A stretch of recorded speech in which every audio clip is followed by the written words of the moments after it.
어제에 이어서 오늘 저와 여러분들이 성령 충만의 중요성에 대해서 공부를 하겠습니다. 제가 성령이 없으면 한번 두 주먹을 불끈 쥐시고 생명도 없습니다 외쳐보겠습니다. 성령이 없으면 생명도 없습니다. 자, 성령 충만의 중요성.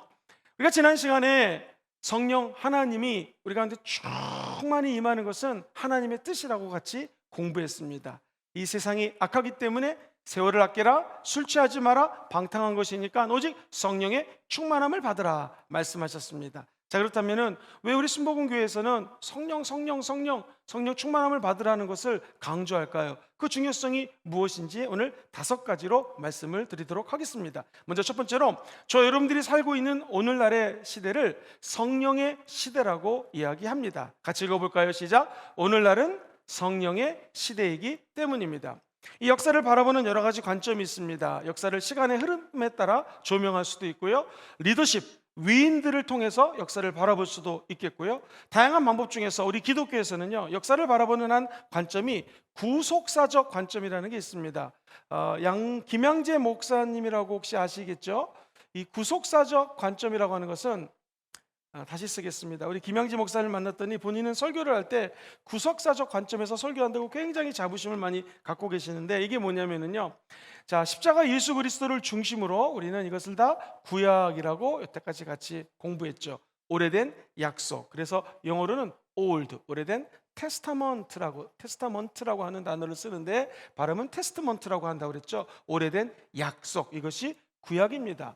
자, 구약에서는요, 메시아가 이 땅에 올 것이라는 것이 주된 사상입니다. 하나님의 언약이 십자가 예수를 통해서 이루어졌다라는 거예요. 자, 이 구약은 우리가 성부 하나님께서 아담과 하와를 창조하시고 사무엘에게, 선지자들에게, 아브라함에게, 이삭에게, 자, 하나님이 택한 왕과 선지자와 제사장들에게만 부분적으로 나타나셨었죠. 이것을 우리는 구약시대의 성령의 역사라고 이야기를 합니다. 성부 하나님이 구속사적 관점에서 주를 이뤘던 구약 4000년의 역사. 자, 예수님이 이 땅에 오셨습니다. 그리고 우리가 너무나 잘 아는 것처럼 저와 성도님들의 죄를 짊어지고 십자가에서 죽고 장사한 지 사흘 만에 부활하셨습니다. 그 예수님을 믿는 분들마다 한번 아멘 해보실까요? 예수 그리스도를 중심으로 구약 성경의 모든 것들을 읽고 그것을 입술로 선포하는 것, 이것을 구속사적 설교라고 표현합니다. 심지어 이 신약에 있는 모든 내용들을 십자가 중심으로 우리를 예수 믿고 구원받을 수 있도록 하나님이 구원의 은총을 베풀으셨다라고 하는 것을 구속사라고 표현해요. 이 구속사적인 관점에서 역사를 표현해 보면은 성부 하나님의 시대가 지나고 예수 그리스도가 3년 반 동안에 성자 예수님이 이 땅에 오셔서 말씀하시고 치유하시고 아픈 자들을 어루만져 주셨습니다. 자, 3년 반 동안에는요, 구약 때처럼 하나님이 왕이나 선지자나 제사장에게만 가끔 나타난 것이 아니라 창녀에게 임하셨고, 아픈 자에게 치료하셨고, 마음이 상한 자를 고쳐주셨고, 기름 부으기 원하는 자들마다 기름을 부어주셨고, 누구에게나 다 만나주셨어요. 다만 문제는 뭐냐면 장소가 제한적이었죠. 팔레스타인이라고 하는 한 지역, 특별히 이스라엘에서 우리 예수님은 사역하셨습니다. 예수님께서 그래서 말씀하시기를, 내가 아버지께로 가는 것이 너희들에게 유익이라. 왜? 내가 가면 너희에게 보혜사 성령님을 보내준다고 약속하셨죠. 그리고 그 약속을 실천하는 것이 바로 사도행전 2장에 나오는 우리가 너무나 잘 아는 성령 강림 사건입니다. 이날 오순절 날이었기 때문에 오순절 성령 강림 사건이라고 표현합니다. 그래서 인류의 구속사적 관점에서 역사를 풀어갈 때 요 성령이 임한 사도행전 2장 1절로 4절까지 말씀은 너무너무나 중요하다는 것이죠. 그래서 교재에는 이렇게 언급을 하고 있습니다. 여러분 교재 3페이지 중간에 보시면 오늘날은 성령의 시대입니다. 그러면서 요엘서 2장 23절에 대해서 언급을 하고 있죠. 같이 읽어볼까요? 시작. 시온의 자녀들아, 너희는 너희 하나님 야훼로 말미암아 기뻐하며 즐거워할지어다. 그가 너희를 위하여 비를 내리시되 이른 비를 너희에게 적당히 주시고, 이른 비와 더불어서 뭐를 내려주세요? 늦은 비를 적당하게 내려주실 것이다.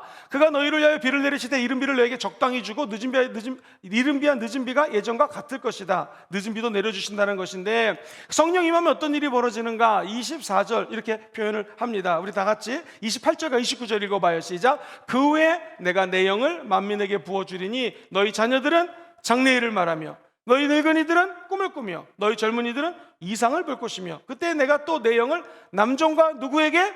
여종에게, 남자 여자 상관없이, 높은 사람 낮은 사람 그런 거 상관없이 성령님이 자녀들에게 임하시고 청년들에게 임하시고 노인들에게 임하신다고 얘기합니다. 그러면 마지막 때는 하나님이 여기에 내렸던 성령의 역사를 이른 비라고 얘기를 하고요, 지금 내리는 성령의 비를 늦은 비라고 얘기합니다. 이른 비와 늦은 비를 부어주신다고 약속하셨습니다. 그래프를 그려보면 초대교회 역사하셨던 성령이 갑자기 중세 때 확 떨어지게 되죠. 그리고 중세 때 종교개혁이 일어납니다. 그러고 나면서 종교개혁에서 강조하는 게 무엇입니까? 말씀, 기도, 원질로 돌아가자, 초대교회로 돌아가자는 운동이 나타납니다. 그러면서 다시 성령의 역사는 증가를 하죠. 지금 내리는 비는 늦은 비입니다. 그래서 이른 비와 늦은 비를 내려주시는데, 성령이 우리에게 임하시면 자녀들은 예언할 것이요 청년들은 환상을 보고 아비들은 꿈을 꾸리라. 무엇이 임하면? 성령이 임하면. 그리고 성령이 남종과 여종에게, 즉 남녀노소, 부한 사람, 가난한 사람 상관없이 누구에게나 다 성령을 부어주신다는 거예요. 그래서 지금 살고 있는 2022년도는 성령의 시대입니다. 그래서 초대교회에 임했던 이른비의 성령의 임재 사건, 그리고 지금 내리고 있는 성령의 단비, 이 늦은 비죠. 여기서는 뿌리는 때 내리는 것이 이른 비요, 지금은 추수할 때 내리는 비가 바로 이 늦은 비라는 것입니다. 자, 그렇다면은 이 교재는 이렇게 언급을 합니다. 예수께서 승천하신 다음에 약속대로 성령님께서 오순절 마가다락방에 임하셨습니다. 그 후에 뭐가 탄생했어요? 교회가 탄생합니다. 복음이 예루살렘으로부터 번져가지고 온 세계로 전파하게 됩니다. 그렇기 때문에 성부 하나님의 약속하시고 성자 예수님이 성취하신 것, 시작! 성부 하나님이 약속하시고 그 약속하신 것을 성자 예수님이 어떻게 하셨어요? 성취하셨죠. 그것을 성령 하나님께서 거두시는 장면이 나옵니다. 이것이 우리가 살고 있는 이 성령의 시대라는 거예요. 그래서 우리가 왜 성령 충만을 중요시 여기는가? 성부 하나님의 시대, 성자 예수님의 시대를 지나서 지금은 어떤 시대예요? 성령의 시대라는 것입니다. 그러므로 성령님이 없이는 성경도 이해할 수 없고 하나님 우리에게 약속하신 것을 개인적으로나 교회적으로나 이해할 수가 없습니다. 2000년 역사 가운데, 지금 2022년도죠. 2000년 정도의 역사 가운데 가장 중요한 사건을 꼽으라면, 그래서 사도행전 2장에 나오는 성령 강림 사건, 오순절 성령님이 임하는 사건을 인류 역사상 가장 중요한 날이라고 표현할 수가 있어요. 왜? 교회가 세워졌습니다. 우리가 성령이 남자, 여자, 더 그 당시에 아주 민감했던 문제가 뭐예요? 유대인에게나 헬라인에게나, 그렇죠? 어떤 사람들에게나, 사모하는 자들에게는 성령이 임한다라는 것이죠. 오늘날도 북한 땅이나 한국 땅이나 가난한 사람이나 없는 사람이나 열차를 타고 갈 때 1등석에 탄 사람이나 보통 칸에 탄 사람이나 비행기를 타고 여행할 때 1등석에 탄 사람, 이코노믹석에 탄 사람 상관없이 성령님은 누구나 사모하는 자들에게 임한다라는 것입니다. 그 성령이 저와 여러분들에게 임해서 오늘 성령 하나님을 찬양하고 성령에 사로잡히는 밤이 되기를 주의 이름으로 축원드립니다. 그래서 성령 충만함이 중요한 첫 번째 이유는 바로 우리가 성령의 시대에 살고 있기 때문에 성령님이 없이는 신앙생활을 아예 할 수가 없습니다. 그러므로 성령 충만이 제일 중요합니다. 자, 두 번째, 살아계신 하나님을 체험하기 위해서 성령 충만해야 됩니다. 같이 읽어보죠. 시작. 살아계신 하나님을 체험하기 위해서 성령 충만함을 받아야 됩니다. 제가 예전에 공부할 때 일입니다. 신학 박사 학위를 받으신 분이 오셨다고 해서, 저는 그 당시 이민교회를 섬기는 전도사였는데 너무 반가웠습니다. 궁금한 것도 많고 또 신학에 눈을 떠가고 있는 상황이었기 때문에 여러 가지 질문하고 싶었어요. 근데 그분을 만났는데 한국 분이에요. 영어도 잘하시지만 한국말도 당연히 잘하셨죠. 만나서 얘기를 하는데 제가 깜짝 놀랐습니다. 그분이 신학적으로 쭉 풀어서 얘기하는데 가만히 들어보니까 구원이 없다라는 거예요. 그리고 예수를 믿든지 다른 종교를 뭘 믿든지 다 구원에 이를 수 있다고 종교다원주의적인 관점에서 박사학위 논문을 썼고 신학 박사가 된 거예요. 야, 제가 그분과 얘기를 하면서 큰 걸 깨달았습니다. 신학 박사가 돼도 성령이 체험하지 않고, 성령의 역사에 민감하지 않고 성령을 체험하지 않으면 이렇게 말할 수가 있구나라고 생각을 제가 고쳐먹게 되었습니다. 사랑하는 성도님들, 아무리 신학으로 박사학위를 10개, 100개 받았다 할지라도 성령의 체험이 없으면 구원이 뭔지를 모릅니다. 성경은 성령을 왜 체험해야 되는가? 오늘 성경에는 이렇게 얘기하죠. 고린도전서 12장 3절에 보니, 그러므로 내가 너에게 알리노니 하나님의 영으로 말하는 자는 누구든지 예수를 저주할 자라 하지 아니하고, 그 다음부터 읽어볼까요? 시작. 또 성령으로 아니하고는 누구든지 예수를 주시라 할 수 없느니라. 그렇습니다. 성령 충만의 제일 큰 증거는 무엇인가? 하나님을 사랑하고 하나님을 체험하게 하죠. 그리고 무엇보다도 가장 중요한 구원의 확신, 성령이 아니고서는 누구든지 예수를 구세주라고 고백할 수가 없어요. 성령을 체험해야지 예수님을 구세주로 고백할 수 있습니다. 나아가서 살아계신 하나님을 체험하기 위해서는 우리 안에 성령님이 내주하셔야 됩니다. 오늘 기도할 때에 성령님이 우리 안에서 역사하셔서 정말 진짜 구원의 체험, 예수 믿고 구원받아 천국 가는 확신이 임했으면 좋겠습니다. 나아가서 성령을 체험함으로 말미암아 단순히 방언을 하고 하나님의 물질적인 축복과 간증만을 체험하는 것이 아니라 제일 중요한 것은 성령 하나님이 내 안에 들어와서 나와 함께 살고 나와 함께 먹고 나와 함께 모든 앞길을 헤쳐나가는 좋은 보혜사가 되심을 다 체험하시게 되기를 주의 이름으로 축원드립니다. 하나님 체험하기 원하시면 아멘 해볼까요? 성령의 도우심이 없이는 불가능하다는 것이죠. 자, 세 번째입니다. 왜 성령 충만이 그토록 중요할까요? 예수님처럼 사는 길이기 때문입니다. 시작. 예수님처럼 사는 길이기 때문입니다. 그렇습니다. 이 영적으로는 우리가 사실 장님입니다. 보이지를 않아요. 어떻게 살아야 될지 모릅니다. 그런데 성령이 내 안에 임하면 예수님께서 요한복음 14장 7절에 말씀하시기를 내가 길이요 진리요 생명이라고 말씀하셨습니다. 우리의 길과 진리가 되신 분이 누구시라고요? 예수 그리스도. 그분이 우리의 길을 인도하세요.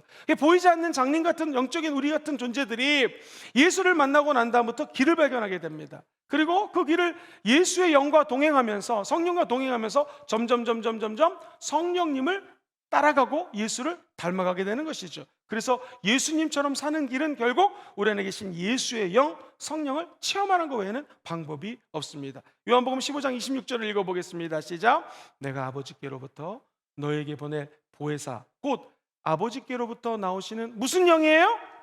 진리의 성령이 오실 때 그가 어떻게 하셔요? 나를 증언할 것이. 한 번 더 읽어볼까요? 시작. 내가 아버지께로부터 너희에게 보낼 보혜사. 보혜사가 누구시냐면 아버지께로부터 나오시는 진리의 성령. 거기다 교재에다 밑줄을 한번 그어보세요. 성령은 진리의 성령이신데 예수께로부터 부름을 받아 우리에게 보내신 보혜사 성령, 진리의 영이 오실 때는 그가 누구를 증언하셔요? 예수를 증언한다는 거예요. 그러므로 우리 그리스도인들의 모든 삶의 목표는 예수님처럼 되는 거잖아요. 예수처럼 닮아가는 거예요. 예수 그리스도를 계속해서 내 마음에 모셔드리고 그분과 같이 생활하는 것이 우리 인생의 목표입니다. 자, 그렇다면 성령이 임하면 예수를 구세주로 영접을 하게 되고 한 걸음 예수와 함께 동행을 하게 됩니다. 그리고 결국에는 성령 충만한 사람이 예수 충만을 체험하는 것이죠. 같이 따라해볼까요? 성령 충만이 곧 예수 충만입니다. 시작.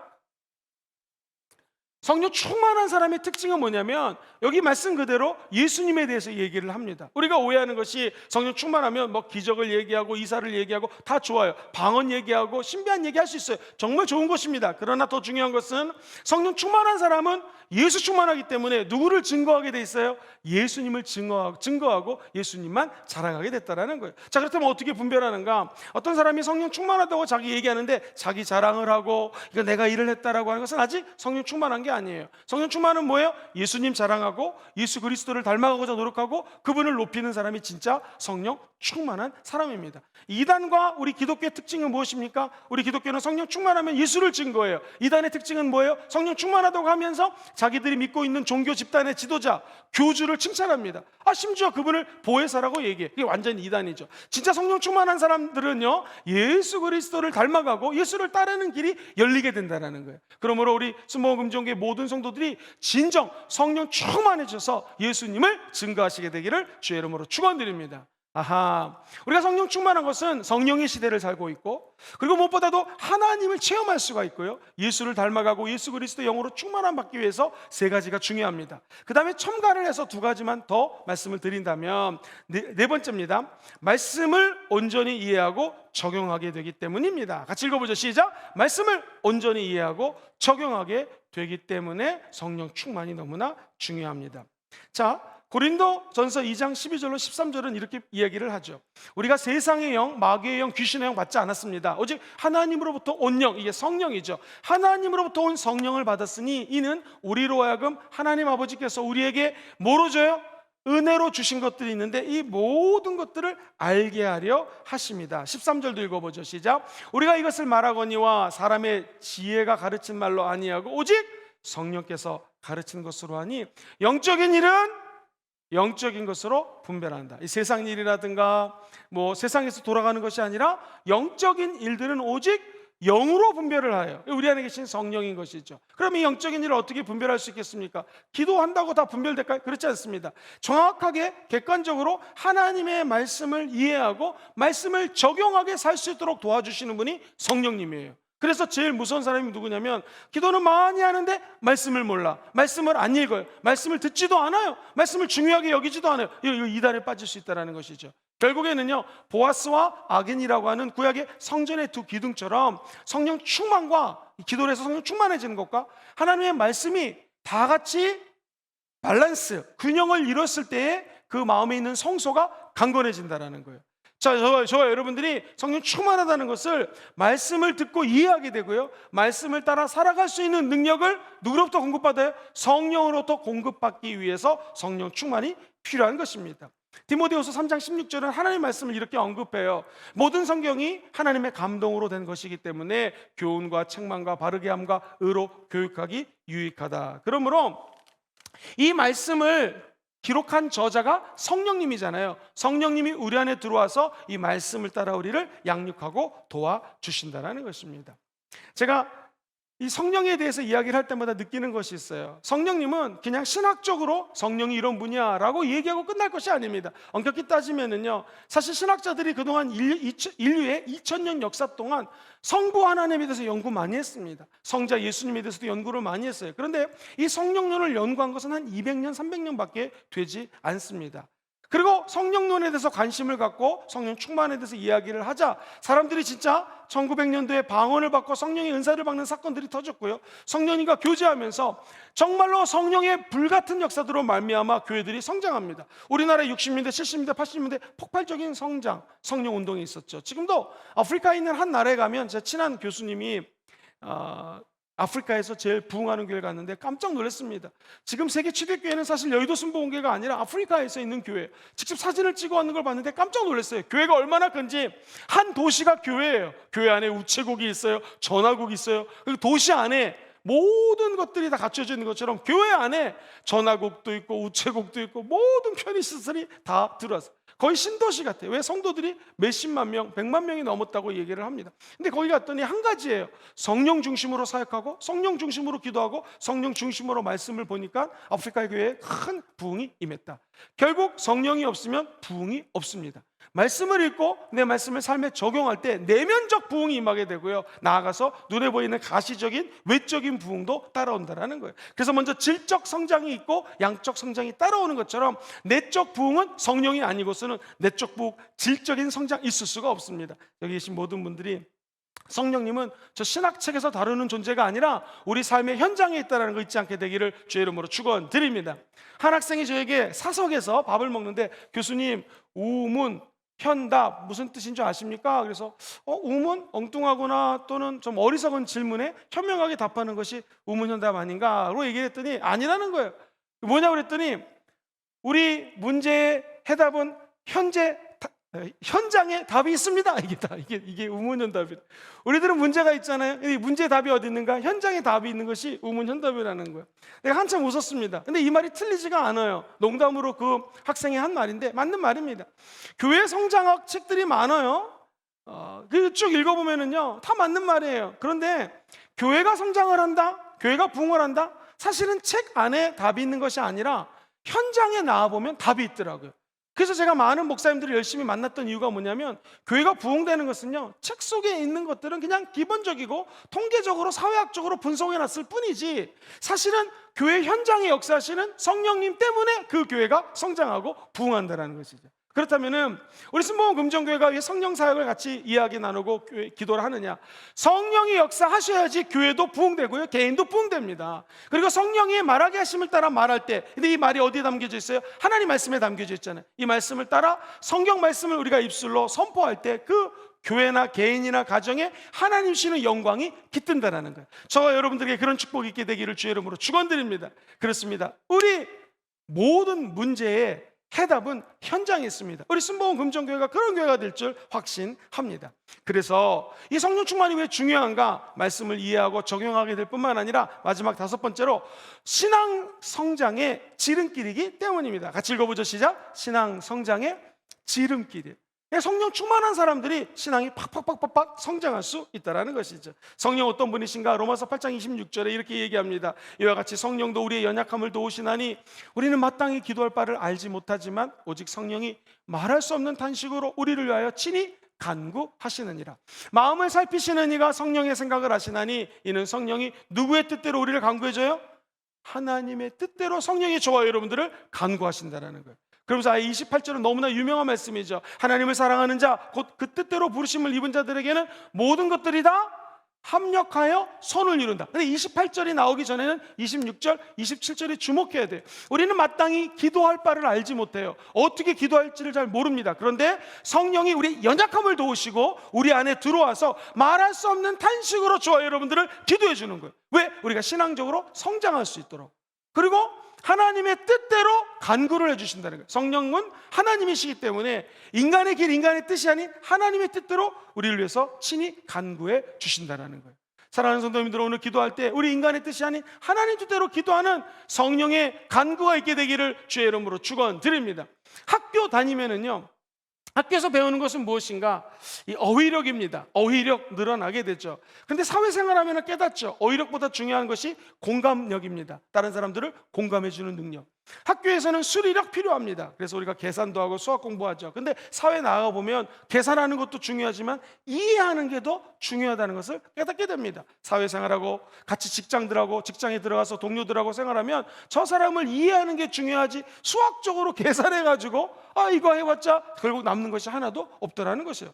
학교 가면 암기력 배웁니다. 많이 암기해야 돼요. 시험 치는 거 대부분 암기력 테스트죠. 그런데 사회생활하면 암기력이 중요한 게 아니라 실행력이 중요한 거 깨닫게 됩니다. 사랑하는 성도님들, 학교 다니면 학력이 높아져요. 그런데 사회생활 오래 하면 인내력이 생기게 되는 것이죠. 자, 제가 드리는 말이 무엇인가? 결국에는요, 답은 학교에서 배우는 공부에 있는 것이 아니라 삶의 현장에 있어요. 성령님 어떤 분이신가? 신학교에서 공부하는 성령론에 비춰주신 그런 하나님이 아니시라 성령님은 우리 삶의 현장에서 같이 저와 여러분들을 포용해 주시고 공감해 주시고 이해해 주시고, 그리고 우리가 부족할 때 계산해서 너 이거 죄 졌으니까 마이너스 5점 이렇게 학교에서 점수 주지 하는 것이 아니라 부족하고 넘어지고 죄 짓고 쓸데없는 짓을 해도 성령님은 우리 안에 들어오셔서 품어주시고 용서해 주시고 사랑해 주시고 공감해 주시는 분이 성령님이라는 거예요. 그래서 성령 충만이 너무 중요합니다. 사랑하는 성도님들, 이 땅에 살면서 외롭고 힘들고 친구가 없어질 때처럼 느낄 때가 있습니다. 그때 성령님이 저와 여러분 안에서 역사하시고 은혜를 베풀어 주십니다. 성령 하나님과 두 손을 꼭 잡고 이 어려운 시기를 극복해 나가시게 되기를 주의 이름으로 축원드립니다. 자, 그렇다면은 성령의 충만함을 받아라, 우리가 어저께 말씀을 나눴는데요, 이 말씀 속에 세 가지 원리가 담겨져 있습니다. 성령 충만함을 받으라 하는 것을 헬라어로 분석을 해보면, 원어로 분석해보면 이 말은 첫 번째 명령형입니다. 성령 충만 좀 받아주세요, 이런 청유형이 아니라고 그랬죠. 명령입니다. 강한 명령이에요. 성령님 하나님이 저와 여러분들에게 말씀하십니다. 세상의 술에 취하지 말라, 이는 방탕한 것이니 너희는 성령의 충만함을 받으라. 그렇죠? 명령형입니다. 두 번째 성령 충만함 받으라는 것은요, 같이 한번 따라해보죠. 현재형. 과거도 아니고 미래도 아니고 지금 이곳에서 이 자리에서 현재 지금 당장 받아야 되는 것이 성령 충만입니다. 사랑하는 성도님들, 남자분들은 수염이 납니다. 그래서 이 수염을 면도를 해야 돼요. 참 귀찮습니다. 한 1박 2일 어디 가서 면도 안 하면 수염이 자랍니다. 그렇지만 어느 누구도 매일 면도를 해야죠. 그렇죠? 그래야지 수염이 안 자라, 수염이 자라더라도 깨끗하게 얼굴을 다 이렇게 막 가꿀 수가 있는 것이죠. 마찬가지입니다. 성령 충만한 것은요, 매일 받으셔야 됩니다.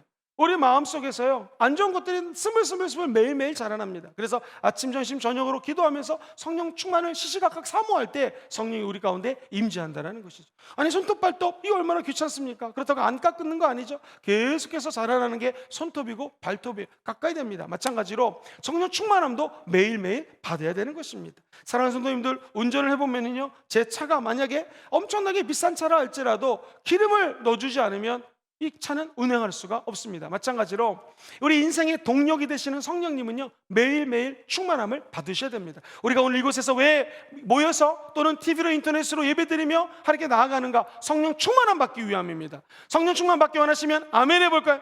다른 방법이 없습니다. 말씀 듣고 기도하기. 시작. 말씀 듣고 기도하기. 기도하고 말씀 듣고 기도하고 말씀 들으면 다시 성령 충만해지는 것이죠. 사랑하는 성도님들, 천국 가는 날까지 이 성령의 중요성을 인지하시고 늘 성령 충만한 모습으로 하나님께 영광 돌리시게 되기를 주의 이름으로 축원드립니다. 원래 이렇게 강의가 끝나면 소그룹으로 자기가 받은 은혜를 나누는데 지금 코로나 현실 때문에 이렇게 할 수 없으니 제가 한번 이렇게 바꿔서 진행해 보도록 하겠습니다. 이제 큰 단원 세 번째인데 이 적용과 실천입니다.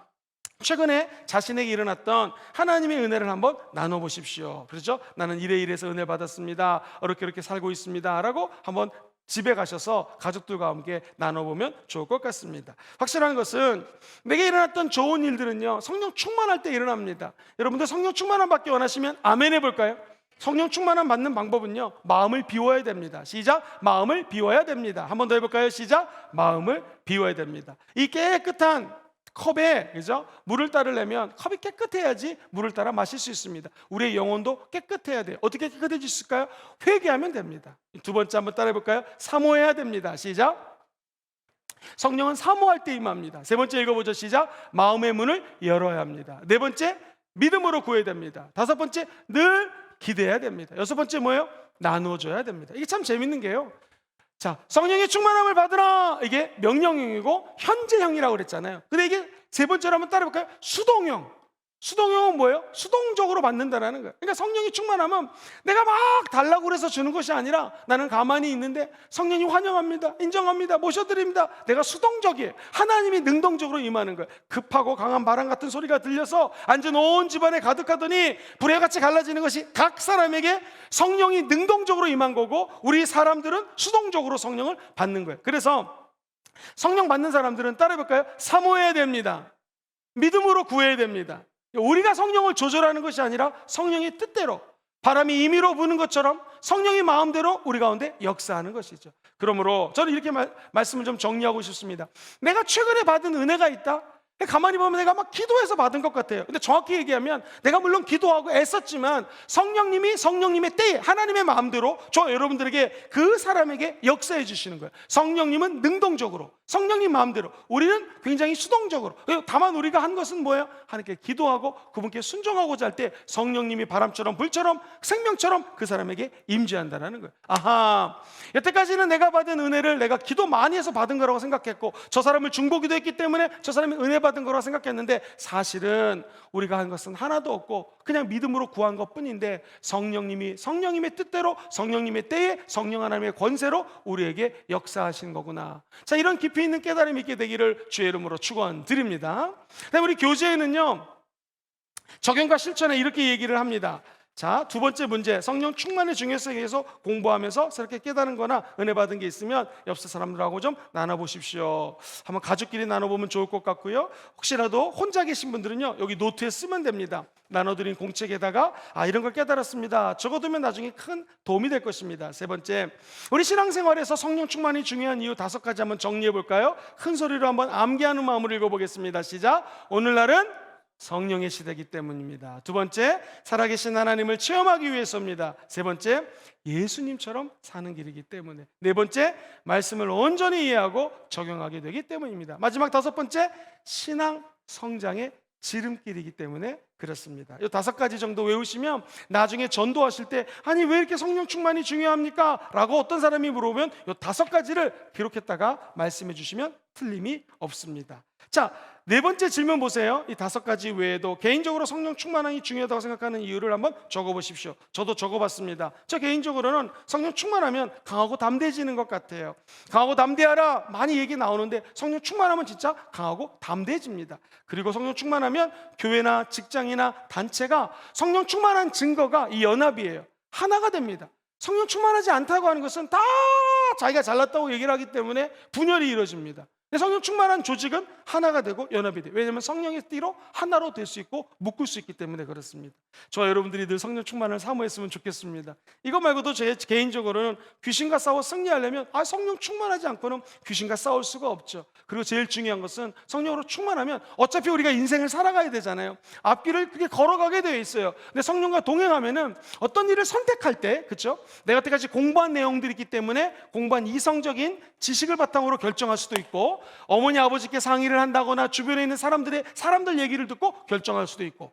근데 성령 충만하면 늘 성령님과 동행하면서 걷기 때문에 그분의 음성을 듣죠. 그래서 그분과 함께 결정을 하고 그분이 책임져 주는 길을 걷기 때문에 성령 충만이 왜 중요한가? 내 인생길을 걸어갈 때 영원한 동반자가 되시고 함께 걷는 파트너, 그분과 함께 결정을 내릴 수 있기 때문에 저는 성령 충만이 중요하다고 생각합니다. 제가 생각하는 것 말고도 우리 성도님들이 생각하는 게 있다면 한번 거기다 개인적으로 기입을 해보시고요. 나중에 시간이 지나고 한번 읽어보면 굉장히 아주 추억도 떠오르고 좋은 경험이 될 것입니다. 그리고 마지막 이 강의를 통해서 늘 성령 충만할 수 있도록 기도하는 시간을 가져보십시다. 이렇게 마무리가 되고 있습니다. 이게 소그룹으로 나누고 소그룹으로 기도를 하면 참 좋은데 안타깝게 지금 그렇게 할 수 없어서 제가 이렇게 강의 형식으로 마무리를 했습니다. 오늘 이 5가지 성령 충만한 은혜가, 성령 충만한 감격이 우리 마음속에서 회복되기를 다시 한번 주의 이름으로 축원드립니다.